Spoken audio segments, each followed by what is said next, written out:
நமஸ்காரம். சரஸ்வதி தேவியோட அருள் பெற்ற வாழ்ல நம்ம காளிதாசரோட கதையை பார்க்கலாம். ஒரு சமயம் காளிதாசரோட நண்பர் போஜராஜன் அவர் மரணம் அடைஞ்சா அவரோட இருங்கல்பா எப்படி இருக்கும்னு கேட்க ரொம்ப ஆசைப்பட்டார். ஆனா காளிதாசர் சொன்னார், நான் அதெல்லாம் பாட மாட்டேன், என் நாக்குல சாட்சாத் சரஸ்வதி தேவியே இருக்கான்னு. ஆனா போஜராஜன் சொன்னா கேட்கவே இல்லை.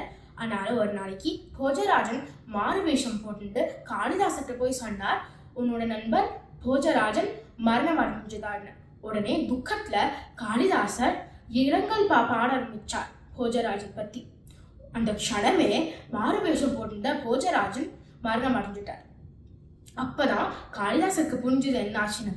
உடனே துக்கத்துல காளிதாசர் சரஸ்வதி தேவியை பிரார்த்தனை பண்ணார். சரஸ்வதி தேவியால தாங்க முடியல, அவளோட பக்தர் இவ்வளோ துக்கமா இருந்தாரேன்னு.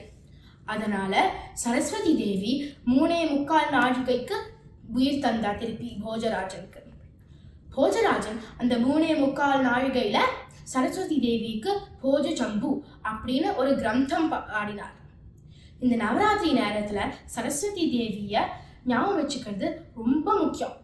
ஹம்சவாஹினி சாரதே வீணா வினோதினி சாரதே வேகவாஹினி शुभप्रदायिनी विद्यादायिनी शारदे जयति जयति ब्रह्मस्वरूपिणी जयति जयति मोक्षप्रदायिनी जयति जयति वेदविलासिनी जयति जयति मा हंसवाहिनी शारदे वीणा विनोदिनी शारदे वीणा विनोदिनी शारदे वीणा विनोदिनी शारदे.